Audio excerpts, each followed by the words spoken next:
The government is corrupt. We're trapped.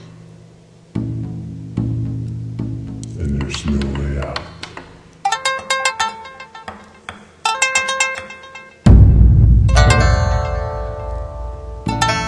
You're here with me now. I'm blind. I'm blind.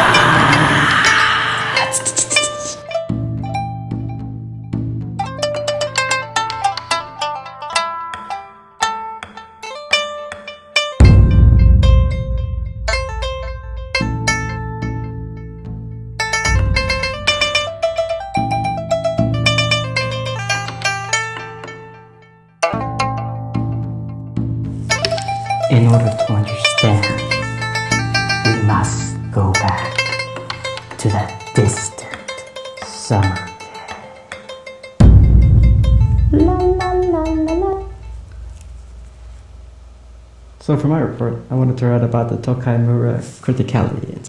In Tokaimura, Japan, there have been 2 nuclear disasters for investigation during the preliminary stage of assessment. It is clear that the accident at the JCO nuclear fuel processing facility resulted ultimately,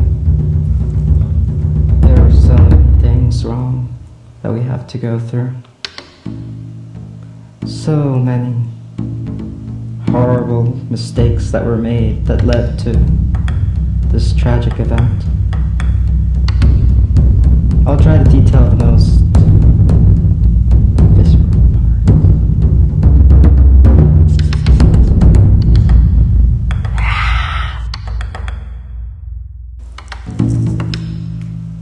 All you need to know about the origins of Tokaimura is that it was founded and ultimately it was paid for by the Sumitomo company, which was a centuries-old company which I don't know exactly what they did. Anyways, it doesn't really matter too much. What does matter is the Sumitomo business philosophy.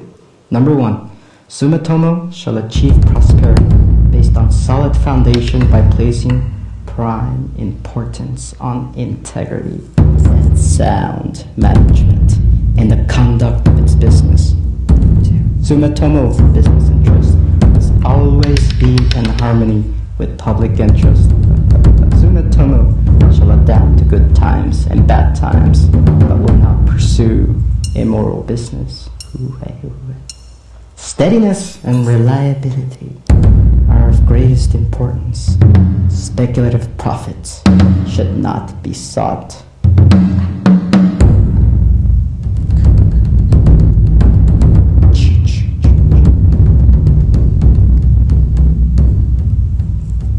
Fast forward to 1993.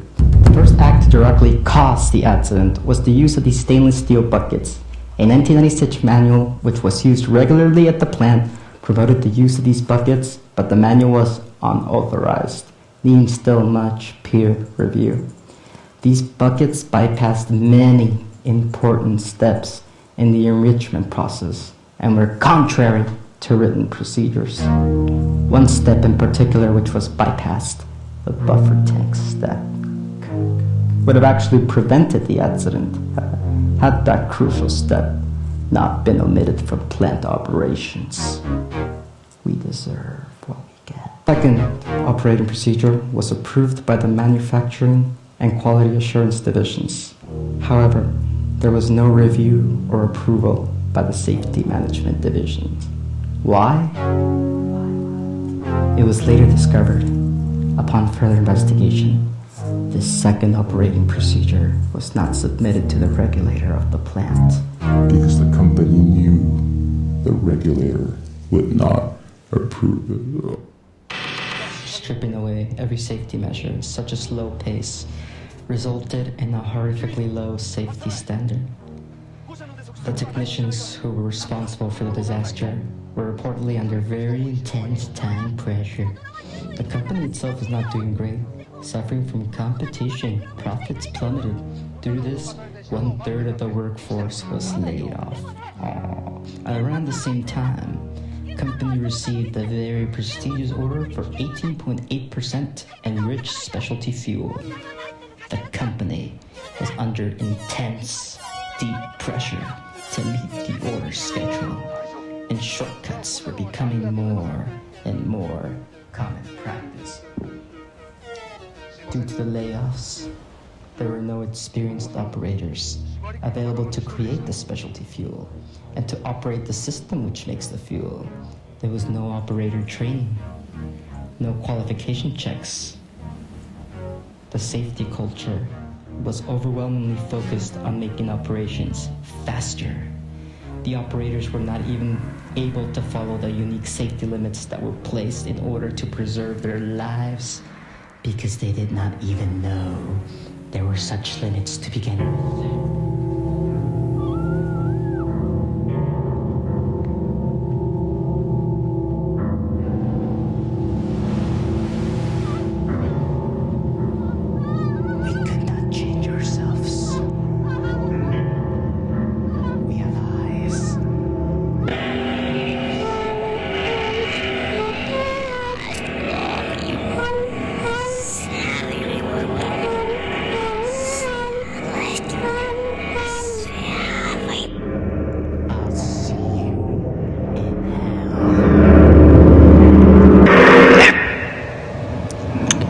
It was the lives of these young men that were taken from them prematurely because of our actions and our decisions to place efficiency and profit over the lives of a human being. Truly unforgivable. Can a mother's tender care ever cease towards the child that she bears?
September 30th, 1999.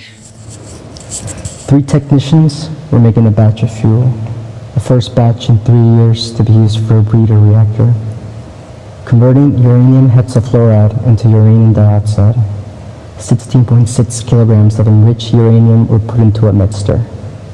At the time, they could not know, they could not predict that what they were mixing was the recipe, the formula for their demise.